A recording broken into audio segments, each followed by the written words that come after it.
Sunday Night Production.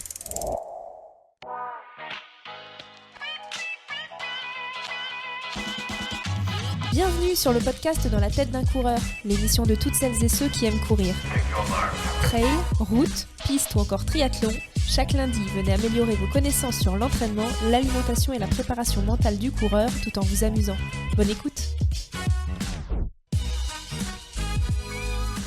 Bonjour à tous, nous vous souhaitons la bienvenue sur le podcast Dans la tête d'un coureur, l'interview. Et aujourd'hui, nous allons parler d'un sujet au cœur des préoccupations de beaucoup de sportifs. Comment intégrer le sport dans nos vies qui sont de plus en plus remplies? Doit-on faire des sacrifices? Comment tout concilier? Comment faire face aussi aux pressions sociales, si elles existent? Et pour nous aider à y voir plus clair, j'ai le plaisir d'avoir autour de la table trois invités. La première est la boxeuse la plus titrée de France, médaillée notamment vice-championne olympique aux Jeux Olympiques de Rio. Et depuis qu'elle a raccroché les gants de boxe, elle s'est découvert une nouvelle passion pour la course à pied qui l'a conduit en 2019 à participer à un trail de 70 km avec plus de 4500 mètres de dénivelé positif. Il s'agit de Sarah Oramoun. Sarah, merci beaucoup d'être parmi nous aujourd'hui. Comment ça va? Très bien, merci pour l'accueil. Avec grand plaisir. Et notre second invité est un véritable touche-à-tout, ancien champion de France. Sur 3000 mètres steeple, il a participé en 2020 à la célèbre émission d'aventure Koh-Lanta, où ses talents naturels en orientation sont encore dans toutes les têtes des téléspectateurs. Contrôleur à la SNCF dans le civil, il est papa depuis quelques mois d'une charmante petite fille. Il s'agit de Dorian Louvet. Dorian, merci beaucoup d'être parmi nous. Comment ça va? Ça va très bien, merci Guillaume. Et enfin, notre dernier invité, vous le connaissez sûrement, il s'agit bien évidemment de Fred, entraîneur du groupe élite au Stade Français Athlétisme et également papa d'un charmant petit garçon de 10 ans qui est pas là aujourd'hui mais qui nous accompagne souvent sur les lives. Fred, comment ça va? Bonjour Sarah, bonjour Dorian, bonjour Guillaume, bonjour à toutes et à tous. Ça va très bien. Effectivement, le petit garçonnet qui nous accompagne souvent voulait être là aujourd'hui, mais je dis aujourd'hui il y a école, donc il y a des priorités dans la vie. Bon, c'est sage décision, Fred. T'aurais pu lui faire un petit mot d'excuse à la rigueur. Peut-être que la prof était une auditrice, elle aurait été... va savoir. Bon, vous le savez probablement, mais en tant que passionné de course à pied, eh bien, le running, c'est pas seulement un sport pour nous, c'est bien plus que ça. C'est un véritable mode de vie. Alors évidemment, quand il faut concilier vie de famille, vie professionnelle, entraînement, c'est au cœur de la préoccupation de beaucoup de coureurs. Et dans ce podcast, on souhaite pas seulement s'intéresser à l'entraînement, mais aussi à toutes les facettes qui touche la vie et l'organisation d'un sportif. Et c'est la raison pour laquelle quand Cibex nous a proposé de travailler sur cette thématique, eh bien on a sauté sur l'occasion. Mais avant de rentrer dans le cœur du sujet, j'aimerais qu'on prenne un instant pour se poser cette question qui est presque philosophique. C'est pourquoi finalement vouloir devenir parent? Car dans l'inconscient collectif, et je me tourne plus particulièrement vers toi Sarah, c'est vrai que le sport, et a fortiori quand on fait du sport de haut niveau, c'est quelque chose qui est très égocentré, qui est assez, on est assez focus sur soi, on est assez focus sur la performance, c'est très exclusif aussi, c'est forcément assez loin du monde des enfants.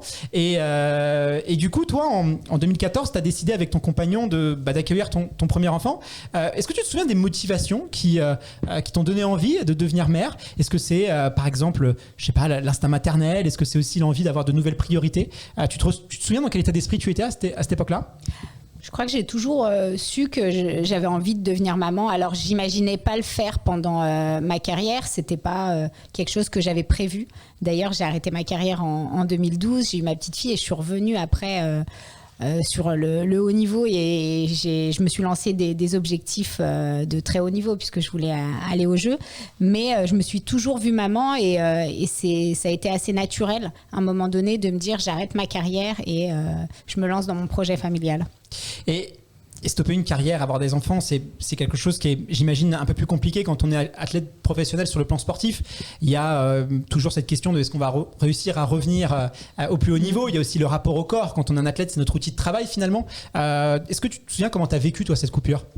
Alors quand j'ai arrêté, j'imaginais pas reprendre la boxe, en tout cas pas remonter sur un ring. J'imaginais qu'une fois ma fille dans les bras, j'aurais envie de tourner la page de cette histoire de boxeuse. Et puis finalement, quand elle a eu 6 mois, j'ai eu vraiment le sentiment que je devais remonter sur un ring pour aller au bout de mon projet sportif qui était celui d'aller aux Jeux. Et finalement, je me suis découverte différente, en tout cas une manière de m'entraîner qui était plus du tout la même, puisque j'ai réintégré du plaisir que j'avais perdu, parce qu'on est sur du haut niveau, on est sur de la performance, et le plaisir, on pense que c'est que la médaille. Là, le plaisir, c'était déjà de progresser, parce que j'étais descendue quand même très bas, physiquement. J'avais l'impression que j'avais jamais fait de sport, et donc il y a eu ce temps comme ça un peu long où on se voit doucement progresser jour après jour. Et puis moi, j'emmenais ma fille aux entraînements, puisque je la récupérais à la sortie de la crèche. J'avais pas d'autre solution que de l'emmener avec moi, et donc ça m'a amené à penser les entraînements différemment. C'est-à-dire que je savais que j'avais très peu de temps, elle tenait 1 heure, pas plus, et donc mon objectif, c'était de pouvoir faire des entraînements vraiment de qualité en 1 heure, en sachant qu'avant j'étais plutôt sur 6 heures, 7 heures d'entraînement quotidien. Et je me suis aussi rendu compte que c'était pas le volume qui était important, et ça, c'est grâce à elle, en fait, parce qu'elle était présente et elle m'a obligée à finalement penser autrement ma pratique et à être efficace en moins de temps. Donc la manière que tu avais de t'entraîner, elle a évolué, et ça a recentré un peu tes priorités. Complètement. Et puis après, c'est une autre source de motivation quand on. Mais justement, on reprend... est-ce que peut-être en plus tu fais un sport où il y a quand même des risques, où on prend des coups. Est-ce que comment tu intégrais un peu ta fille dans tout ça, et comment tu pensais à elle? Est-ce que tu avais des petits doutes aussi, des accidents ou ce genre de choses?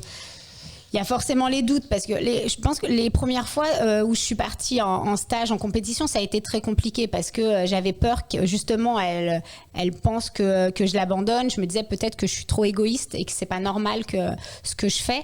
Aujourd'hui, elle a 8 ans et elle se souvient même pas des moments où je partais. Elle se souvient de ma préparation, des jeux, tout ça, mais pas de ces moments d'absence. Et puis en même temps, ça m'a obligée à être présente sur des moments vraiment de qualité avec elle, et pas faire du présentiel, et de lui laisser aussi du temps avec son papa. Donc voilà, on a trouvé un équilibre à 3, mais surtout ça a été une source de motivation, parce que quand je partais en compétition, en stage, je me disais je peux pas partir et y aller en touriste. Je la laisse, c'est du temps que je rattraperai jamais, c'est comme ça, je l'ai choisi, et du coup il faut que ça soit utile, que je sois performante. Après, une fois sur le ring, on me pose souvent la question de savoir si c'est elle qui me motivait et tout ça. Je vais pas mentir, je pensais pas à elle sur le ring. Justement, j'essayais d'être dans le moment présent, dans ma stratégie, parce que j'ai fait des erreurs aussi sur certains combats où j'essayais de trouver la motivation parce que j'avais mes proches, toutes les personnes qui me soutenaient, et je pense que c'était pas forcément une bonne stratégie. Et du coup, sur le ring, j'étais plutôt focus sur ce que je savais faire sur le moment présent, et pas les enjeux, pas le résultat, pas le fait de vouloir faire plaisir à tout le monde. Hyper intéressant, et on aura sûrement l'occasion de revenir sur ces sujets-là. Et toi, Dorian, est-ce que tu te reconnais dans ce qu'évoquent les motivations de Sarah? Alors, je vais resituer le contexte pour nos auditeurs et auditrices, celles qui peut-être ne te connaissent pas encore. Mais en 2020, tu as participé donc à Koh-Lanta. À la suite de cette émission, ta notoriété elle a explosé. Donc forcément, les sollicitations professionnelles aussi. Voilà. En plus, tu travailles aussi à côté. J'imagine que le temps que tu avais, il a dû se réduire considérablement. Et pourtant, c'est à cette période-là précise que tu as décidé de faire ton premier enfant. Ça peut paraître un peu curieux, justement. Tu n'avais pas envie de t'accorder justement ce temps pour toi, pour profiter. Et puis, comment ça s'est passé un peu cette décision-là? Et moi, déjà, contrairement à Sarah, je me suis pas toujours dit que j'allais être papa dans ma vie. Voilà, je pense que ça c'est sûr. Après, clairement, quand on est sur une aventure comme Koh-Lanta, on est vraiment recentré sur soi-même et les choses importantes de la vie. Vraiment, je tiens vraiment à le signaler, parce que c'est très très dur là-bas. Et quand on est là-bas, on a beaucoup le temps de penser, de réfléchir. Moi, j'étais bien dans ma vie de couple. Voilà, je sais que ma compagne voulait un enfant depuis pas mal de temps.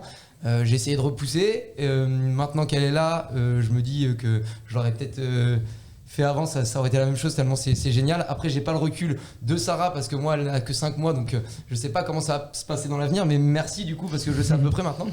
Et voilà, c'est vrai que aujourd'hui, j'ai la chance d'avoir eu une visibilité grâce à cette émission. j'aurais pu tout mener de front aujourd'hui, le travail à la SNCF, à côté je suis coach sportif, voilà les différentes sollicitations. J'ai décidé de prendre une année sabbatique auprès de la SNCF pour pouvoir profiter de tous ces événements et profiter aussi de ma fille. J'ai pas encore eu l'occasion de partir longtemps loin d'elle, mais c'est vrai que des fois je pars déjà 2-3 jours et il y a un petit sentiment de culpabilité, donc je suis content de savoir qu'elle s'en souviendra pas, surtout que on en parlera après, mais là je pars pendant 10 jours et c'est vrai que c'est un peu difficile à concevoir, mais c'est vrai que les moments où on est présent, et ben voilà, j'ai l'impression de les vivre à fond. Et concernant le sport, en fait je pense que c'est aussi un besoin, c'est que pour trouver l'équilibre et être bien dans sa vie et être bien aussi avec son enfant, il faut aussi continuer à pratiquer sa passion. Donc moi j'ai pas un niveau olympique, mais j'ai un niveau qui me permet de courir assez vite, on va dire. Et c'est vrai que j'avais mis ça un petit peu de côté et j'ai vraiment eu ce manque. Et là, depuis quelques mois, je peux me réentraîner et voilà, pouvoir retrouver un niveau correct. Et franchement, ça fait du bien. Bah, c'est ça qui est intéressant avec vous deux, c'est que vous êtes très occupés sur à peu près tous les plans et pourtant, vous arrivez à conserver de l'énergie pour vous entraîner, voire même vous entraîner. Toi, Dorian, je crois que tu as couru dimanche dernier. Tu as réalisé, redis-nous ton chrono sur 10 km. Ouais, 32 minutes 40. 32 minutes 40, donc on voit que c'est quand même un certain niveau de performance. Et alors que tu mets donc j'ai hâte d'avoir tes secrets et tes petits conseils organisationnels. Fred, je me tourne vers toi parce que tu es entraîneur, tu entraînes des athlètes amateurs mais aussi des entraînes élites. J'imagine que la question de la parentalité, elle se pose aussi pour les athlètes que tu encadres. On se souvient aussi du cas de l'américaine Allyson Phoenix qui avait reproché à son partenaire Nike pour ne pas le citer de ne pas l'avoir soutenue quand elle avait décidé de mettre sa carrière un petit peu de côté, ou pas, en tout cas elle avait jugé que son équipementier n'avait pas soutenu suffisamment pour voilà, avoir du temps pour pouvoir donner naissance à son premier enfant. Toi, est-ce que tu échanges un peu avec ces questions-là? Est-ce qu'ils te sollicitent aussi sur comment ça se passe, le temps aussi qu'il faut pour que ça revienne? Comment tu en échanges? Alors très concrètement, je ne sais pas comment Sarah avait pu procéder avec son entraîneur, mais souvent l'entraîneur est, je dirais, est mis devant le fait accompli. Et je dirais heureusement, dans un sens heureusement que l'athlète, quel qu'il soit, quel que soit son niveau, aille pas demander entre guillemets l'autorisation à l'entraîneur de pouvoir mener à bien un projet de parentalité. Parce que déjà, je pense que le compagnon ne serait pas bien content, parce que déjà l'entraîneur et tout le staff prennent beaucoup de place dans la vie d'un athlète encore plus de haut niveau. Après, effectivement, quand ce moment-là arrive, des questions se posent. Je pense qu'il faut, pour le coup, dissocier la situation de l'homme athlète et de la femme athlète, parce que l'homme athlète va avoir un impact, mais qui est beaucoup moindre, parce qu'à aucun moment il va être totalement obligé de s'arrêter. Ça va être un choix, s'il souhaite être au plus près de sa femme pour l'accompagner dans sa grossesse. Mais une femme, à un moment donné, quoi qu'il arrive, et je dirais quel que soit le sport qu'elle fasse, même un sport soft, elle devra s'arrêter. Donc il y a déjà deux choses assez différentes. Mais après, voilà, on a tellement d'exemples d'athlètes qui ont mené à bien un projet de parentalité et qui sont revenus derrière, que ça permet de mettre en confiance les athlètes qui souhaitent mener ce type de projet, qui souhaitent aller au bout et pas se dire j'aurai un enfant quand j'aurai terminé ma carrière. Et en plus, on sait qu'avec les athlètes de fond, notamment sur le marathon, la fin de carrière, elle peut arriver à 42, 44, 45 ans. Donc, pour une femme, se pose des questions aussi d'horloge biologique. Donc souvent, la pause, elle arrive avant. Et l'idée, on peut être sollicité par contre sur presque le meilleur timing ou comment on reprend. Un coureur pourrait aussi décider, un marathonien, parce qu'une préparation marathon, c'est assez long, de peut-être passer sur des distances plus courtes qui demandent un peu moins de préparation, le temps que l'enfant grandisse un peu et qu'il puisse accompagner sa femme dans cette parentalité. Mais voilà, et après, la question des sponsors, c'est une autre question, surtout en tout cas en athlétisme où les contrats entre guillemets sont relativement précaires. Les athlètes n'ont pas des CDI avec leurs partenaires, donc s'ils ne sont pas présents tout le temps, tout au long de l'année, ils peuvent vite être impactés. Et quand on voit ce qui est arrivé à Allyson Félix, qui était quand même, quand c'est lui arrivé, elle était déjà multiple championne du monde, championne olympique, on se doute ce qui arrive aux athlètes moins bien, on va dire, moins bien fournis, moins bien dotés. Après, son intervention a permis de faire évoluer les choses et c'est une considération qui est de plus en plus prise en compte. Et les athlètes qui décident d'avoir des enfants sont beaucoup moins montrés du doigt, voire à l'inverse, dans une sorte de phénomène inverse, sont beaucoup plus soutenus par leurs partenaires à l'heure actuelle. Ça s'est passé comment, toi, Sarah, à l'époque, avec tes partenaires? On était aussi... il y a quelques années, il n'y avait pas eu le cas Alison Phoenix, l'opinion publique n'était pas aussi sensibilisée à ça, même presque pas. Comment ça s'est passé, toi, la relation avec tes partenaires? Alors, moi, c'est simple, j'avais pas de partenaire, donc j'ai pas eu à gérer cette problématique-là. Par contre, j'ai eu des contrats. Donc après ma médaille aux Jeux Olympiques, alors que j'avais arrêté ma carrière, j'ai eu ma deuxième fille, et à l'époque, j'étais en contrat. Je peux citer la marque? Oui, bien sûr. Avec Reebok.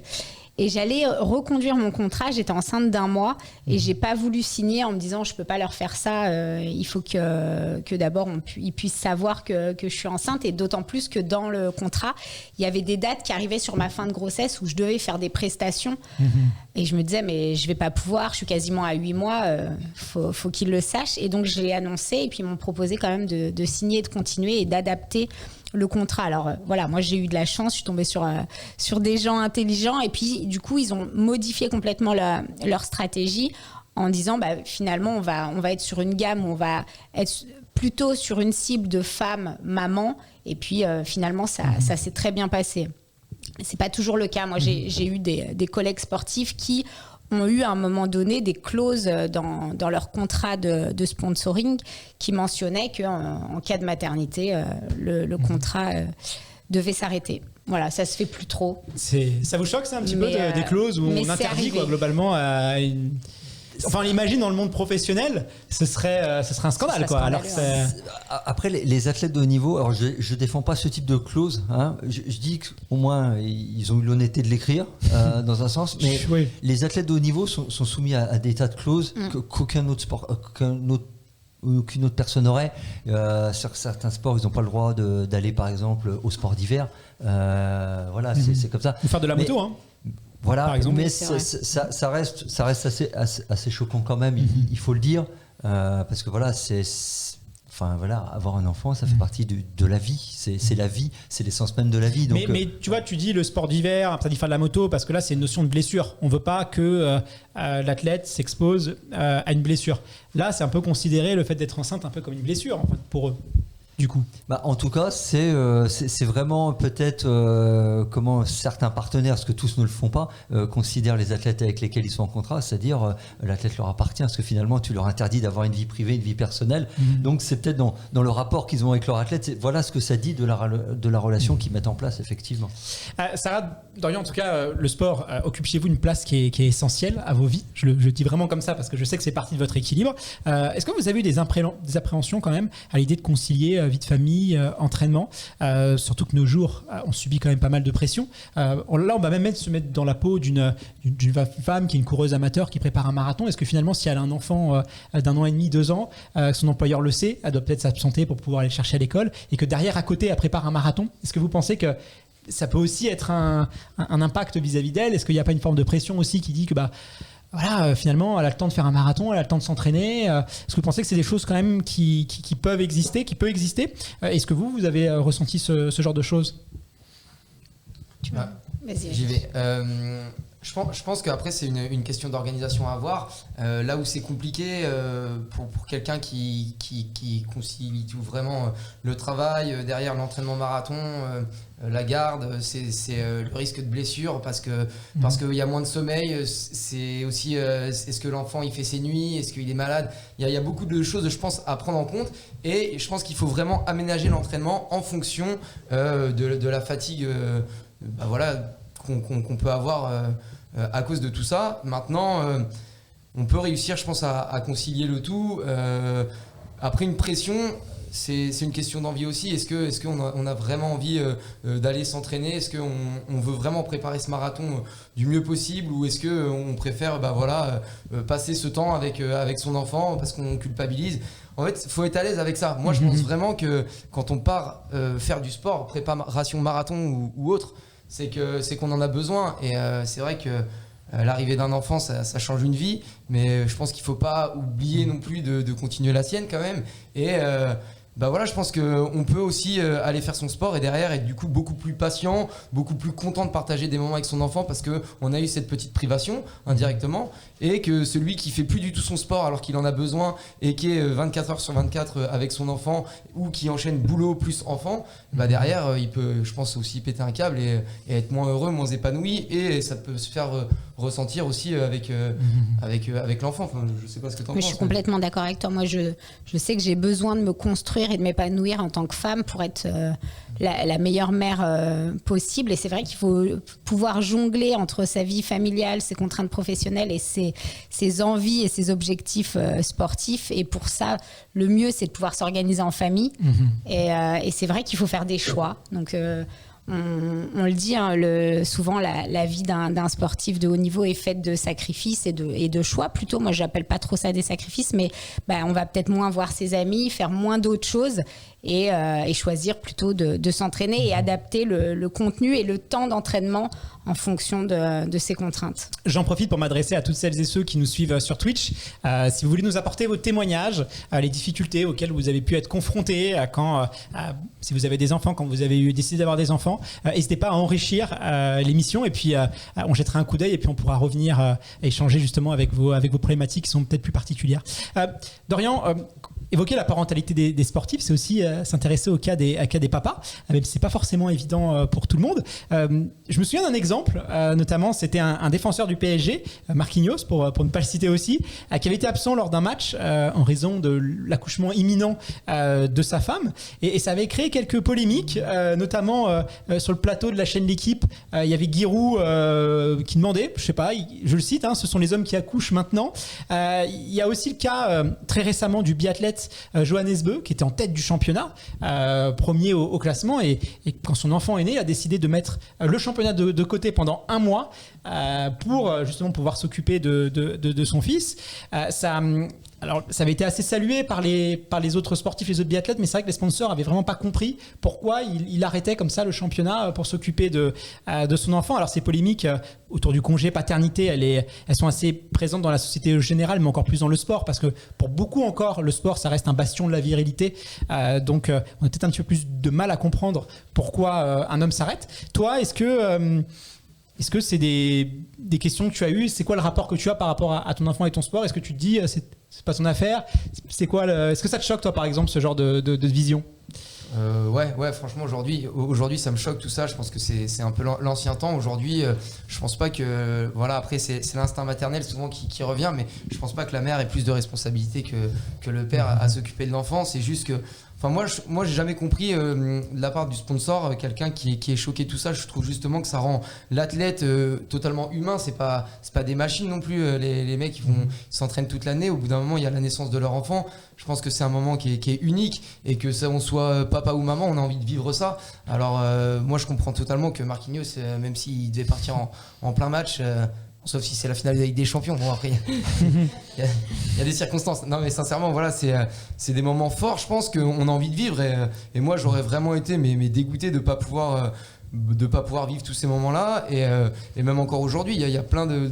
Voilà, je pense, moi j'ai pas encore eu les premiers pas, j'ai pas encore eu les premiers mots, mais c'est des moments où j'ai envie d'être là, et je me sens pas, j'ai pas l'impression que ma virilité est remise en cause parce que j'ai envie de passer ces moments-là avec ma fille. Au contraire, je trouve que aujourd'hui, plus que jamais, ça rend le côté humain, voilà, ça le met vraiment en avant, et non, moi je comprends pas forcément. Après, voilà, Giroud, c'est l'ancienne école aussi. Je sais pas trop comment ça se passait à l'époque. C'est vrai qu'on disait un peu, voilà, les femmes au foyer, mais je pense que voilà, cette époque, elle est clairement révolue, et aujourd'hui on a tous la même part du travail à faire, et moi je suis très très à l'aise avec ça, et je suis même très content des fois de garder ma fille toute la journée. Bon, félicitations. Mais la réalité, c'est que les tâches ménagères encore sont beaucoup, tu le disais tout à l'heure, Fred, mais sont quand même beaucoup encore dans les foyers français. C'est les femmes qui en font généralement plus. Statistiquement, c'est une réalité. Il n'y a pas une double peine aussi quand on a une femme de devoir aussi peut-être d'avoir un peu plus que les hommes? On le dit, hein, on a une charge mentale qui est beaucoup plus forte. Double peine, moi très certainement que je me serais pas lancée dans mon projet olympique si mon compagnon n'était pas engagé à mes côtés. Ça a été un projet familial et je sais que seule, si j'avais dû m'occuper à la fois de ma fille, de mes contraintes professionnelles, puis j'avais d'autres projets et engagements, j'aurais pas pu. Donc voilà, c'est un choix qu'on a fait ensemble, mais c'est vrai qu'il y a énormément de femmes qui soit élèvent leurs enfants seules et on le dit, hein, la charge mentale est vraiment portée par les femmes et encore les tâches ménagères et tout, même s'il y a énormément d'hommes et de papas qui sont engagés.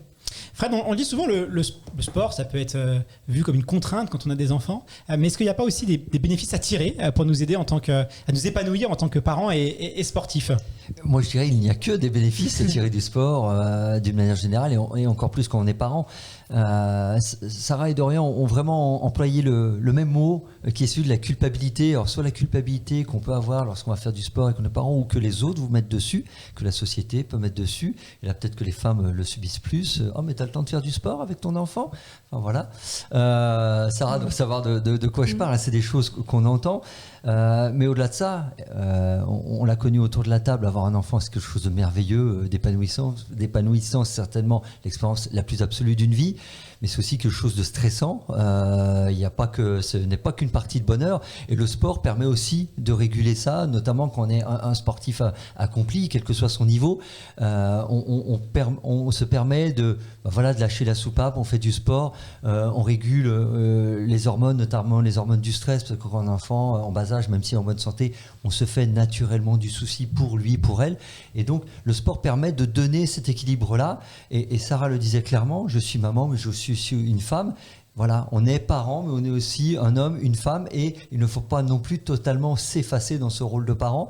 Et si on est un sportif, on a toujours le temps de pratiquer, peut-être moins, certainement en adaptant, mais en tout cas, l'arrivée d'un enfant n'est pas la fin du sport. Et ceux qui le disent, je pense, je le dis de manière un peu brutale et peut-être dure, se servent d'un prétexte, en fait, parce qu'un enfant n'a jamais empêché de faire du sport, bien au contraire.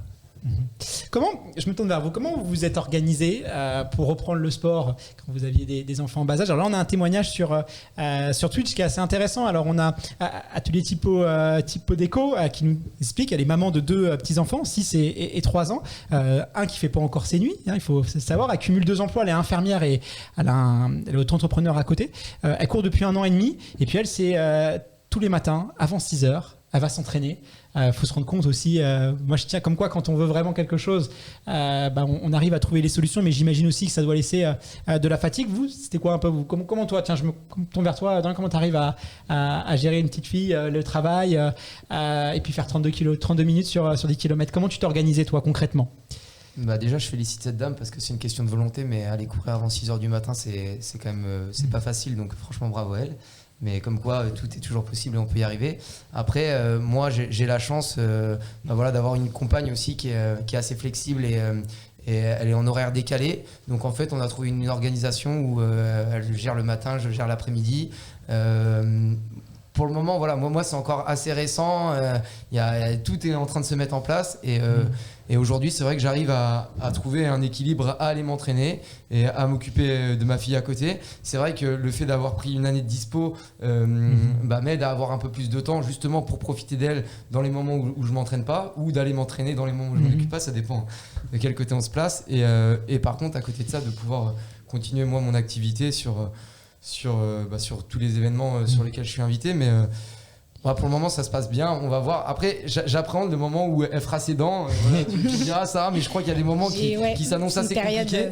Voilà. Et au niveau de la fatigue, il faudra réussir à gérer. Et c'est vrai qu'il y a des moments où on n'a pas envie, mais voilà, faut se dire que c'est l'entraînement et l'entraînement de haut niveau. Et ta conjointe est sportive aussi ou pas du tout ou... Alors totalement, puisqu'elle a sa salle de sport. Donc clairement, nous c'est le sport avant tout pratiquement dans notre vie. Et donc elle fait son sport. C'est c'est son métier, elle, directement. Donc. Mais ça pose une question, parce que bon, toi, tu as la chance d'avoir une conjointe qui est sportive, mais quand notre partenaire est pas sportif, est-ce que lui, quelque part, je sais pas si tu as le cas chez tes athlètes, Fred, est-ce que ça peut être dur aussi de comprendre, d'accepter, franchement, pourquoi tu n'annules pas ta séance, il n'y a pas de plus important. Je pense que tu peux vite te reprendre des remarques. Comment on gère ça, Fred, si on n'a pas la chance d'avoir un partenaire sportif? Je dirais on est concrètement sur la question de la culpabilisation dont je parlais tout à l'heure. Souvent, même très souvent et quasiment tout le temps, on a des signes avant-coureurs avant même d'avoir un enfant de la personne qui peut par exemple reprocher qu'on consacre trop de temps à sa pratique sportive.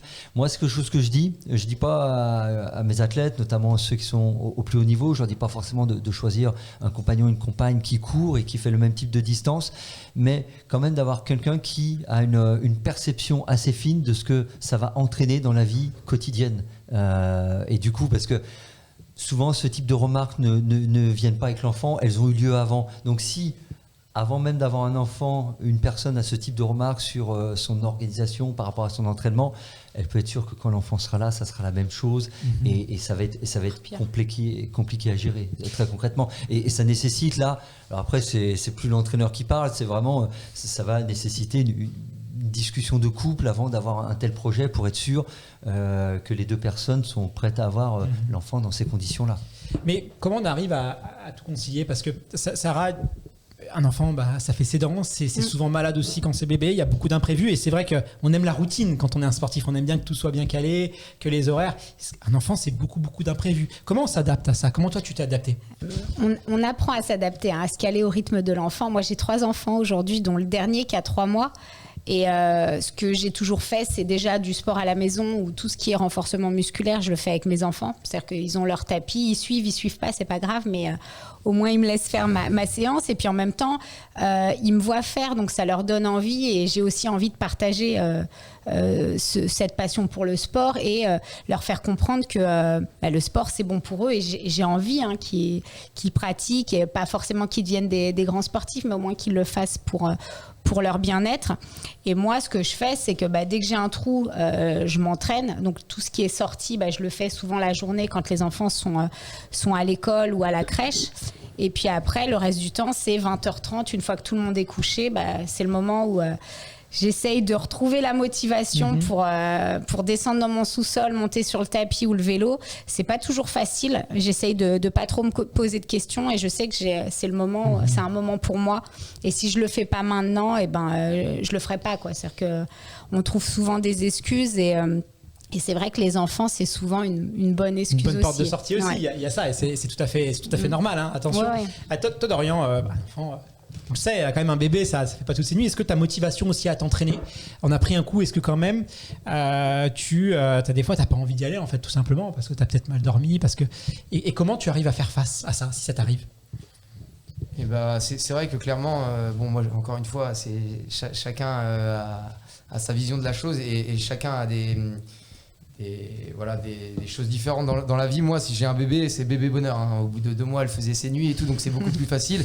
Mais c'est vrai que les premières nuits où c'était un peu compliqué, c'est vrai qu'il y a des moments où c'est compliqué d'aller s'entraîner parce qu'on est fatigué et qu'on se dit c'est une excuse, hein, c'est vrai, hein, mais j'ai pas beaucoup dormi cette nuit, j'ai le droit de faire une petite sieste cet après-midi plutôt que d'aller s'entraîner. Donc ça, après, c'est un choix. Ce que je disais aussi tout à l'heure, ça dépend de la fatigue, de l'envie, ça dépend de l'objectif. Est-ce que c'est un objectif qui est proche? Est-ce que c'est un objectif qui est loin? On parlait d'une préparation marathon. C'est vrai que au bout d'un moment, on peut pas se permettre de louper plein d'entraînements. Est-ce que c'est une période un peu creuse? Moi, pour le moment, c'est vrai qu'au début, c'était un petit peu compliqué. Donc, je m'entraînais... pas non plus régulièrement parce qu'il y avait beaucoup de fatigue et beaucoup de stress, etc. Maintenant, j'ai pris un rythme et là, aujourd'hui, j'arrive vraiment à concilier les deux, à aller m'entraîner. Après, j'ai de la chance de faire de la course à pied et pas un sport collectif, donc d'aller m'entraîner quand j'ai mes dispos dans la journée. Des fois, c'est le matin, des fois, c'est l'après-midi. Il faut aussi adapter son emploi du temps. Mais écoute, on verra par la suite, mais j'espère que... Et est-ce que tu penses que tu serais, c'est pas dire un moins bon papa, mais que tu serais peut-être mentalement moins patient? Est-ce que tu penses vraiment que le fait de conserver du sport te permet d'être un meilleur papa? C'est certain, ça c'est sûr à 100%, parce que moi j'ai besoin de mon sport et si je fais pas du tout de sport, au bout d'un moment je voilà, je suis plus sur les nerfs, je suis plus irritable, des choses comme ça. Donc le fait d'aller faire son sport, de garder un objectif pour une compétition, un marathon, quelque chose, c'est aussi quelque chose qui permet de se sentir vivant et de garder des objectifs. Et à côté de ça, de pouvoir s'occuper de son enfant, mais en étant bien, en fait. C'est ça, en fait. C'est quand on est bien dans sa tête, bien dans son corps. Derrière, je pense que tout ce qu'on va dégager avec son enfant, beaucoup plus de patience, beaucoup plus de moments privilégiés que si on est à cran et qu'au moindre pleur, en fait, je pense qu'on est agacé, quoi. On a Sandra sur le chat. Alors, elle n'a pas d'enfant. Par contre, elle explique que son amie a une petite fille de 2 ans. Alors, elle, c'est très simple. Elle le prend avec elle dans une carriole. Je ne sais pas ce que c'est qu'une carriole, mais pour emmener ses enfants en footing avec elle. Et puis, elle a bouclé un trail de 178 km. Je crois savoir que toi, Dorian, aussi, la running poussette, c'est quelque chose que tu connais. Eh ben oui, effectivement. Du coup, c'est vrai que j'ai la chance de pouvoir... travailler avec Cibex et du coup de tester leur nouvelle poussette. En fait, moi je trouve ça exceptionnel parce que je suis quand même un coureur, on va dire confirmé, et courir avec une poussette, à pousser, on va dire, je trouve ça très compliqué de pas utiliser les bras. Et c'est vrai que la nouvelle poussette qu'ils ont sortie là, en fait, permet de tracter. Donc on a vraiment un harnais autour de la hanche et d'être vraiment libre au niveau haut du corps et au niveau des bras. Et en fait, franchement, c'est juste génial. Moi, donc j'ai déjà emmené mon neveu. Là, ma fille, du coup, est un poil petite. Et en fait, j'ai qu'une envie vraiment, c'est de la mettre dedans parce que du coup, je vais aller faire du sport et en plus, je vais partager un moment avec elle. En fait, je trouve ça juste exceptionnel. Et moi, j'incite les gens quand c'est possible à aller le faire. Après, je m'imagine pas encore aller faire une séance, un fractionné très dur avec, mais en tout cas pour une sortie, un footing, je trouve ça juste génial, c'est stable et franchement c'est super agréable. Sarah, tu nous disais à l'instant que tes enfants faisaient le renforcement musculaire avec toi. Est-ce que tu partages justement des entraînements avec eux? Est-ce que tu les convies un peu au sport? Et puis ça fait peut-être aussi partie de l'éducation que tu veux véhiculer à tes enfants. Évidemment, les enfants, ils regardent ce que font maman, papa. Complètement, ouais. Non, mais moi, un peu comme Dorian, j'ai la poussette Cibex et je reprends tout juste la course à pied, puisque j'ai accouché il y a pas si longtemps que ça. Et j'ai fait mes premières sorties là, et c'est l'idéal parce que je suis sur des petits rythmes, donc avec une poussette comme ça, c'est parfait parce que je vais pas trop vite, il n'y a pas de secousses, etc. Moi, ça me permet à la fois de partager un moment avec mes enfants, d'avoir des séances qui sont pas intenses parce que pour l'instant, là, je le fais avec ma fille de 3 ans. Le petit qui a 3 mois, c'est encore trop tôt. Je vais attendre encore quelques mois avant de pouvoir le glisser dedans. Mais du coup, ça me permet de faire ma petite sortie tranquille, de la sortir de la poussette parce qu'elle veut aussi pousser. Et de me dire, donc j'adapte vraiment la séance comme ça en me disant, je sors, je prends ce que je peux prendre, ce qu'elle me laisse faire pour l'instant. Quand elle s'endort, c'est parfait. Quand elle s'endort pas, tant pis. Je la fais descendre, je fais autre chose. On s'arrête, on marche. Mais ouais, c'est des moments importants. C'est pour moi des temps où je lui inculque aussi toutes les valeurs du sport. Je crée des souvenirs. Enfin voilà, c'était super moment partagé avec nos enfants. Vraiment. C'est des moments de qualité. C'est de ce dont je parlais tout à l'heure. C'est-à-dire que être présent tout le temps et faire du présentiel en tant que parent. Ça n'a aucun intérêt, mais se dire, moi, je prends du temps pour moi, mais quand je prends du temps pour mes enfants, je le fais de manière qualitative. Fred, on a parlé tout à l'heure. Je vais vous mettre dans la confidence, mais on parlait justement de running poussette avec Fred avant de prendre l'antenne. Et Fred, toi, tu m'as dit que tu mourais d'envie, je crois, quand tu as eu ton enfant. Dans les années 50, 60, Au moins, voilà. Mais à l'époque, on t'a déconseillé. On t'a dit que c'était très dangereux à cause des vibrations. Alors, est-ce que c'est... j'avoue, je suis pas du tout un spécialiste sur ça, mais du coup, est-ce que c'est risqué d'aller courir avec son enfant dans une poussette? Et pas du tout, mais à l'époque, je le savais pas, donc j'ai simplement écouté ce qu'on me disait autour. Il n'y avait pas Internet à l'époque. Voilà, il n'y avait pas Internet, il n'y avait pas le téléphone, il n'y avait rien. Et du coup, pris dans un élan de panique, je l'avais pas fait très concrètement. Mais du coup, on voit bien, les choses sont assez claires. La question principale est celle de la sécurité. Et du coup, il faut quand même respecter certaines règles lorsqu'on veut faire du running poussette, comme on dit. Tout d'abord, Sarah l'a évoqué, c'est l'âge de l'enfant. Souvent, les constructeurs de poussettes adaptées à la pratique sportive conseillent d'attendre les 6 mois de l'enfant.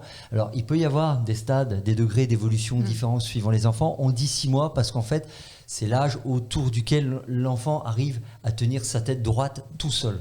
Et ça, c'est déjà vraiment un prérequis qui est très important.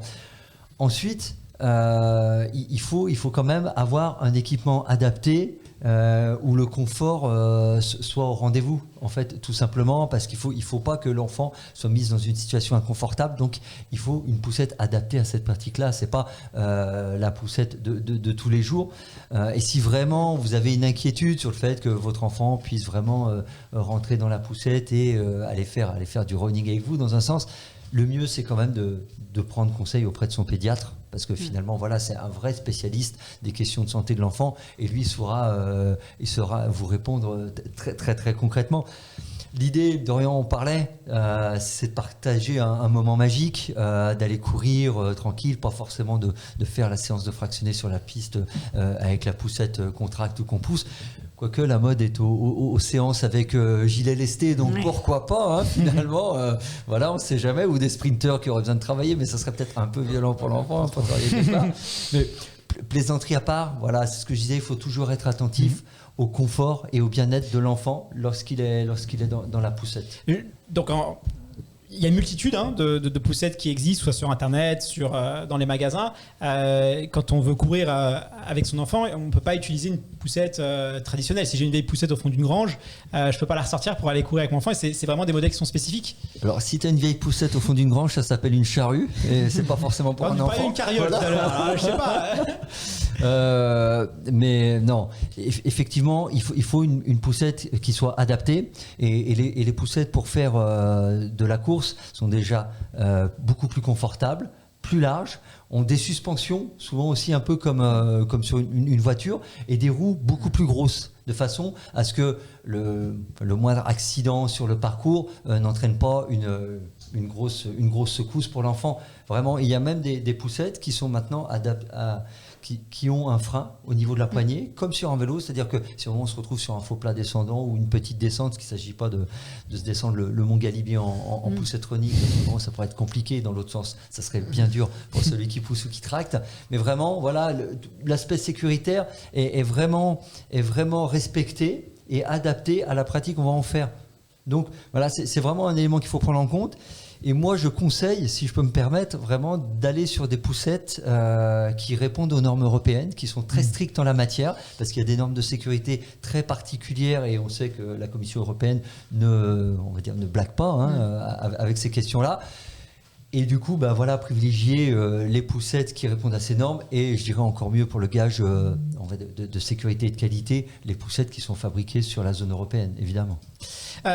Tu expliquais tout à l'heure, il y a les poussettes tractées, les poussettes poussées. C'est quoi la différence entre les deux types de technologies et les bienfaits pour un coureur ? Alors tout simplement, la poussette tractée, c'est comme les disait Dorian, on a comme un harnais qu'on s'attache autour de la hanche et on tire. En fait, on le tire comme une carriole. C'est peut-être ça dont parle l'auditrice qui nous parle.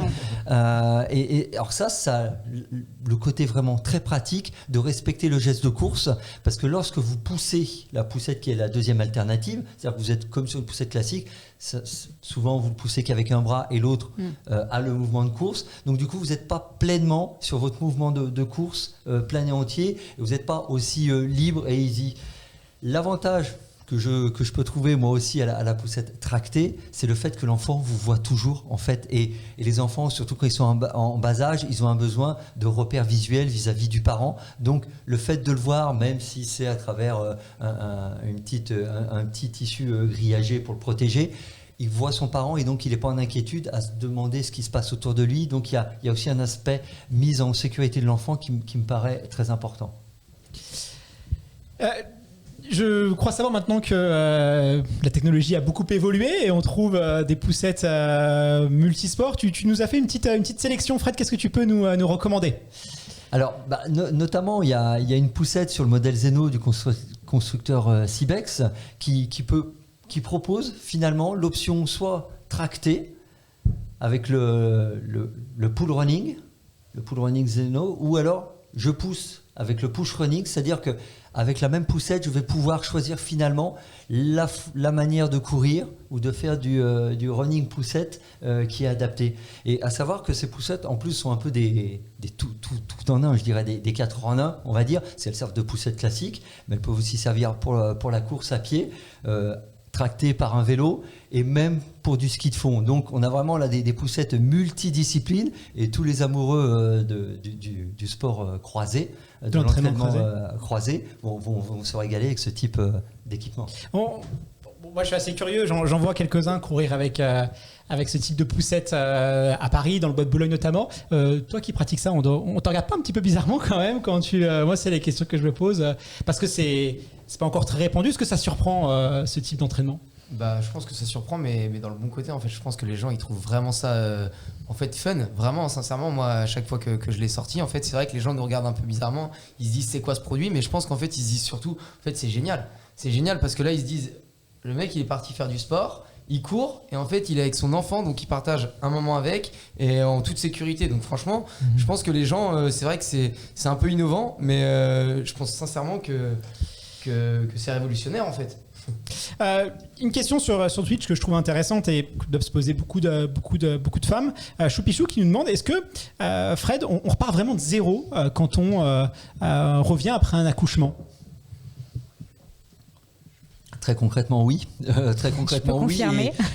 Et suivant la condition physique qu'on pouvait avoir, notamment les femmes, parce qu'il y a les problèmes du périnée notamment. Des fois, on part en dessous de zéro, si je peux prendre cette image, évidemment. Donc, souvent, la reconstruction, la consolidation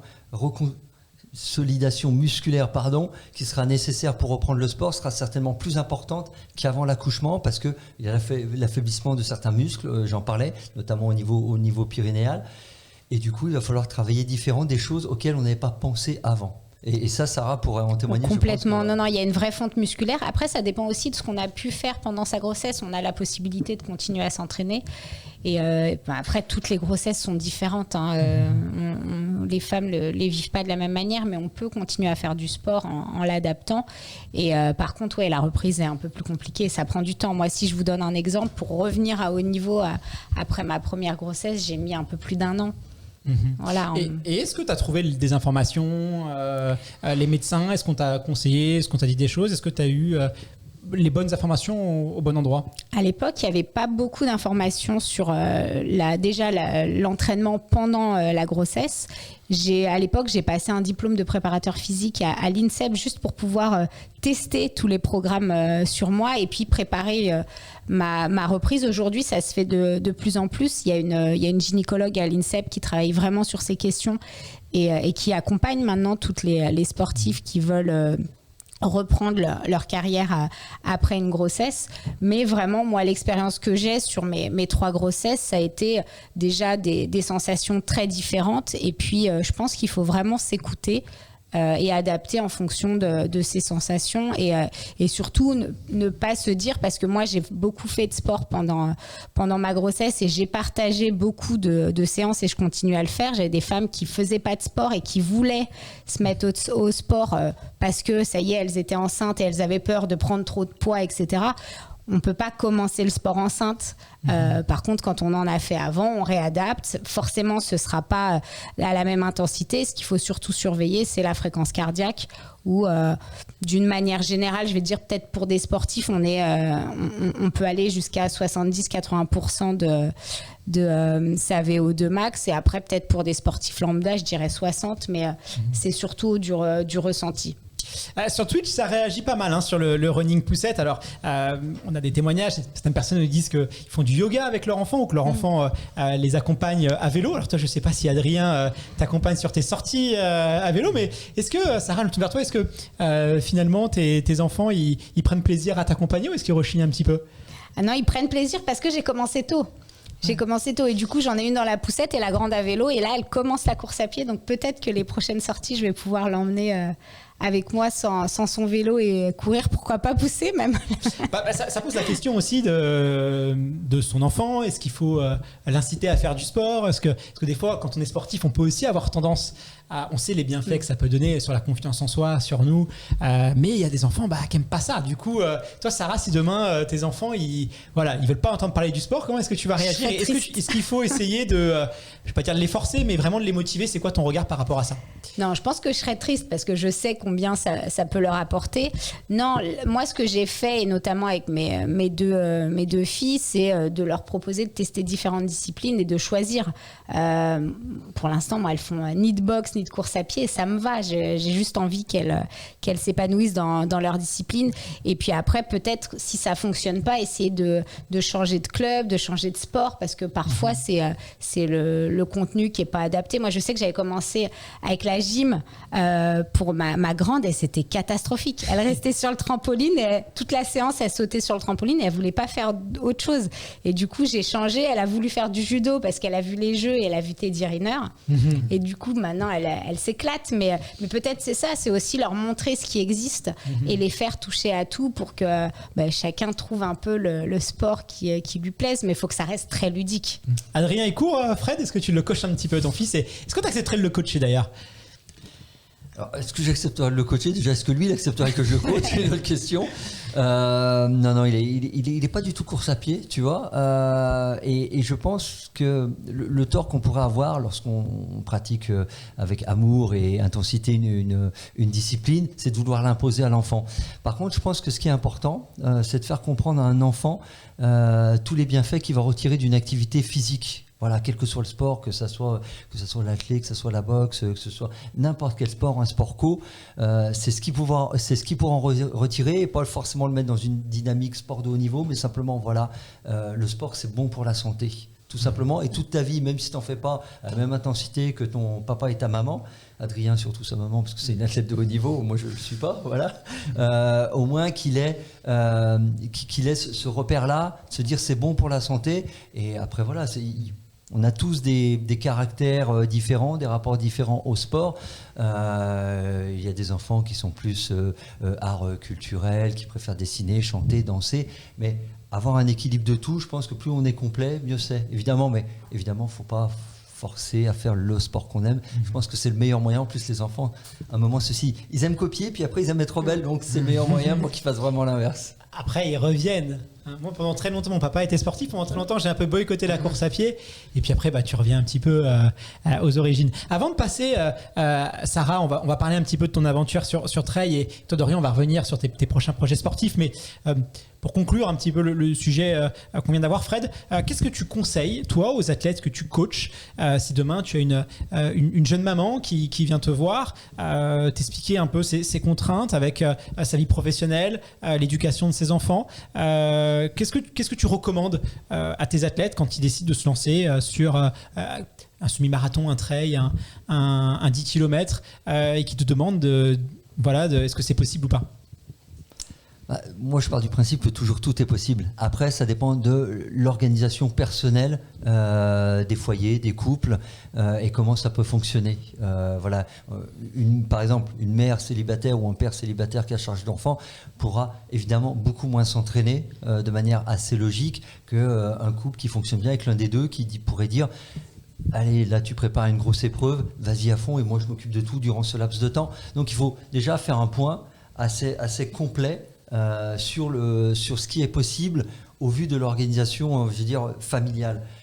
Ensuite, on l'a vu, il y a des possibilités de pouvoir courir. Alors, effectivement, pas les séances de fractionnés, mais en ayant son enfant qui a un certain âge. Donc, on va partir de la base de 6 mois, ce qui est quand même pas tant que ça. C'est-à-dire que si pendant 6 mois, on met un peu en veilleuse, on fait juste 3 footings, mais après 6 mois, on peut y aller plus régulièrement, on a des possibilités qui s'ouvrent dont il faut savoir profiter et vraiment se dire c'est des choses qui existent et qu'il faut exploiter au maximum, mais vraiment les adapter, prendre en considération l'ensemble de notre vie, c'est-à-dire qu'elle soit professionnelle, sociale et familiale, et pas aller se surcharger de choses qui vont créer inévitablement du désagrément pour soi, pour l'enfant, pour le compagnon, la compagne, mais vraiment que ça soit, quand on se lance dans un projet comme ça, que ça soit un projet familial et que ça soit partagé. Mais je pense que pour la personne qui voudrait même préparer un marathon avec un enfant qui est en bas âge, je pense sincèrement que c'est possible.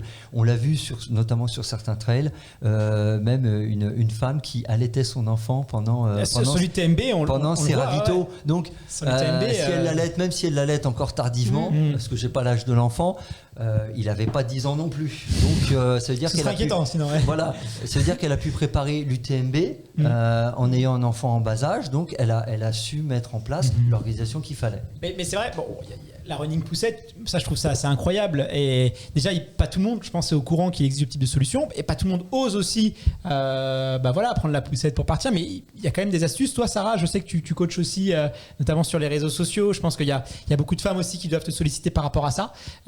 C'est quoi les points qui reviennent le plus souvent et les conseils que tu pourrais leur donner? Alors, les points qui reviennent le plus souvent, c'est le manque de temps, mais ça, comme je le disais tout à l'heure, je pense que c'est une excuse et que finalement, quand on a vraiment envie, on s'organise et on le fait. Je pense qu'il y a la peur aussi quand on n'a pas fait de sport depuis longtemps ou on se dit que finalement, on va pas y arriver. On a peur soit de rentrer dans une salle de sport, soit même d'aller courir et d'échouer. Je pense qu'il y a cette crainte-là. Bien sûr. Il y a le regard des autres, te dire j'ai pas forcément envie qu'on me voit bouger parce que soit on n'accepte pas son corps ou il y a aussi toutes ces contraintes là. Faut c'est peut-être se faire accompagner, y aller à plusieurs en groupe, entre amis, c'est souvent ce qui permet de se lancer. Je crois que sur les réseaux sociaux, il y en a plein qui donnent des cours et des conseils, et je crois que c'est aussi une manière de trouver le courage et la force de débuter. Et c'est surtout ça. Et après, quand on est parent, on le dit, on peut s'organiser, on peut trouver des solutions. C'est sûr qu'il faut s'adapter à l'enfant. Moi, je préfère me dire que je fais une séance plus courte et finalement, c'est pas ce que j'avais prévu, mais au moins quitte à en faire un petit peu tous les jours, j'ai quand même la satisfaction de me dire, alors la séance est faite et je ferai mieux la prochaine fois, mais je m'adapte à l'enfant, je m'adapte à mes contraintes et c'est comme ça. Là, j'ai mon petit qui est quand même pas encore bien réglé, qui fait pas ses nuits comme la fille de Dorian, mais je m'adapte, j'essaye de m'entraîner au moment où il commence à s'endormir et je me dis je me prépare avant, comme ça je suis en tenue et je sais que dès qu'il ferme les yeux, je vais pouvoir tout de suite enquiller. Et puis s'il se réveille, ça m'arrive moi aussi de l'allaiter alors que j'avais prévu de faire ma séance, mais c'est comme ça. Il faut aussi être indulgent, il faut aussi accepter que oui. Peut-être si on fait un marathon, que la performance ça sera un peu moins centrale, c'est vivre aussi de nouvelles expériences. Il faut pouvoir être cohérent aussi avec le temps qu'on peut avoir. Alors Dorian, je crois que tu as un beau projet sportif toi prochainement parce que tu as décidé, on parlait d'ultra, Dorian il va participer à une course encore assez extrême aussi. Est-ce que tu peux nous en dire un petit peu plus et comment ça va se passer, comment tu t'es organisé aussi avec ton enfant pour cet objectif-là? Alors du coup je pars vendredi pour le marathon des sables, donc c'est dans le Sahara, il y a 270 km à faire en autosuffisance. Donc, Et en running poussette aussi? Voilà, du coup on m'a proposé de tracter et tout, mais non, ça va être compliqué quand même. Il y a des filtres UV je crois sur les poussettes Cibex, mais bon ça... J'ai déjà un sac à dos de 10-15 kilos, on va pas rajouter la poussette, ça va commencer à être compliqué. Mais non, ça va être une aventure exceptionnelle. Moi c'est pas... je tiens quand même à le préciser, c'est pas mon sport en fait, c'est pas parce que je cours que je fais de l'ultra trail. Là ça fait partie d'une des courses les plus dures du monde. Mais voilà, ça va être une aventure exceptionnelle, c'est vraiment une course où je vais vivre, j'espère, des choses exceptionnelles. C'est de l'organisation, donc ça fait quand même pas mal de temps que j'ai prévu cette course-là. Pareil, j'ai de la chance d'avoir de la famille aussi autour de chez moi. Donc on a fait un planning avec ma compagne. Donc on a un planning bien défini pour savoir comment la petite, qui va la récupérer le mardi, le mercredi, etc. Donc voilà, c'est fait. Donc tu as carrément fait un planning où vous avez organisé tout ça? Le planning est fait, exactement. Ça y est, il est fait. Il a été validé hier. Enfin, je vais pas vous mentir, je vais pas. C'est quand même ma compagne qui a quand même bien structuré la chose. Moi j'ai validé, je suis d'accord. Non, mais vraiment c'est vrai que j'ai de la chance. C'est ce que tu disais tout à l'heure, Fred, mais c'est aussi une discussion à avoir. Est-ce que je peux y aller? C'est une chance de pouvoir aller faire cette course qui est exceptionnelle, qui est très difficile, mais qui est une belle aventure. Moi du côté de ma compagne. Elle m'a dit vas-y fonce, ça va être exceptionnel, ça va être dur. Pour moi je pense, voilà, on revient à la culpabilité, partir 10 jours comme ça, donc il y a le côté où j'ai peut-être culpabilisé un peu de me dire ouais je suis loin, mais en fait c'est plus moi. En fait, je culpabilise même pas. Je me dis, je me punis presque de pas avoir ma fille parce que je vais louper plein de choses. Surtout que 5 mois, il commence à se passer beaucoup de choses. Je sais que pendant ces 10 jours, je vais louper mais énormément de choses, des nouveaux sons de sa voix, des choses que je vois au quotidien et que j'adore. Et en fait, c'est presque moi. Donc les gens, c'est vrai que souvent ils disent tu pars alors que t'as un enfant en bas âge. En fait, plein moi presque, parce qu'en fait, c'est plus dur pour moi que pour elle. Elle ne sait pas que je suis parti. Donc voilà, c'est vrai que c'est une organisation à voir, mais voilà, c'est des projets qui sont exceptionnels, c'est des projets de vie, c'est des aventures, et voilà, j'aurais été triste de ne pas pouvoir y aller parce que j'avais un enfant. Sarah, j'aimerais qu'on revienne un peu sur ton expérience dans le trail running, puisque quand tu as raccroché les gants de boxe, tu t'es lancé un défi. Et en 2019, tu as participé à un trail de 70 km, 4500 mètres de dénivelé positif. Quel souvenir tu gardes de cette expérience dans le monde de la course à pied? Et surtout, est-ce que tu as remarqué des similitudes ou des différences avec la boxe que tu pratiquais à haut niveau? Alors moi je courais déjà beaucoup pour préparer les combats. On fait quasiment autant de boxe que de course à pied, mais pas sur des distances aussi importantes. On est sur des distances courtes et beaucoup de fractionnés.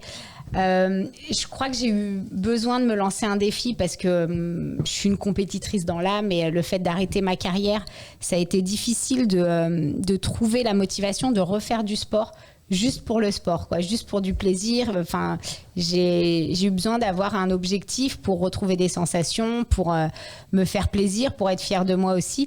Et donc, c'est un ami qui m'a proposé cette course. Je pense que j'ai accepté, mais sans me rendre compte de la difficulté que j'allais affronter. Mais voilà, je me suis préparée pas sérieusement. En tout cas, je pense que j'aurais pu mieux faire, mais j'ai fait comme je pouvais. Alors, pas sérieusement pour Sarah, je me demande ce que ça doit être. J'ai fait que 6 séances par semaine. Non, j'étais sur deux sorties par semaine. J'avais aussi la crainte d'avoir des douleurs parce que j'ai des problèmes au tendon d'Achille.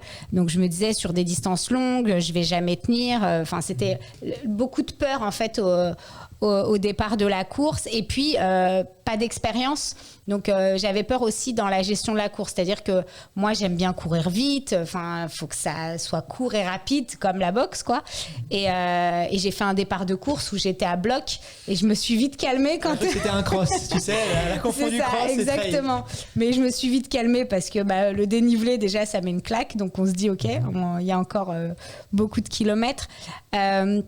Je me suis découverte plein de choses, et notamment une que j'étais allergique aux amandes, et j'ai fait une intoxication alimentaire pendant la course. Donc voilà, j'ai souffert à partir du 30 où je vomissais, j'étais pas très bien et tout, et j'ai dû abandonner d'ailleurs aux 50. Donc voilà, donc difficile pour moi parce que j'ai tiré en me disant c'est pas possible, l'abandon c'est pas une option. Je voulais vraiment aller jusqu'au bout. J'ai fait la course avec mon mari parce qu'il court beaucoup. Et puis finalement, voilà, c'est pas grave, c'est un objectif que je me refixe pour cette année. Donc là, j'ai repris tout doucement avec l'envie de me replacer sur la ligne de départ et de finaliser cette course, quoi. Peut-être un projet sur marathon, qui sait? Non, est-ce que ça te dit pas d'aller fouler un peu le bitume? Là, j'ai envie de me faire plaisir sur des marathons, sur faire des petits chronos sympas, je pense. J'ai envie de me découvrir un peu. Et puis, ça donnera l'occasion à tes enfants de venir voir, parce que moi, je suis toujours... je trouve ça tellement mignon, tellement fort quand tu vas sur une course. Tu vois les petits-enfants, allez papa, allez maman. Et puis, il faut voir aussi le regard. Alors, quasiment chaque année, moi, je suis à l'arrivée du marathon de Paris. Il faut voir les regards des enfants, la fierté des enfants quand les parents franchissent la ligne d'arrivée. C'est assez incroyable. Je ne sais pas si je te le souhaite de vivre ces moments-là avec ta fille, mais ça c'est vraiment extraordinaire de voir ça. Ouais, totalement. Et en plus, je me dis, moi vraiment, j'ai envie. Je pense qu'un jour, je participerai à une course, donc sur route, bien sûr, après un trail, mais avec la poussette, en fait. Parce que quand elle sera un peu plus grande, je serai trop content de faire une course avec elle. Bien sûr, faut qu'elle l'accepte. Hein. Elle aura son mot à dire. Mais ça doit être un moment assez particulier, et ça doit être cool. Ouais, c'est des beaux moments. Moi, j'ai fait la première course avec ma fille hier, et franchement, c'était magique. Ouais. Il n'y a rien de mieux, c'est des moments super. Merci infiniment à vous deux, on vous souhaite le meilleur.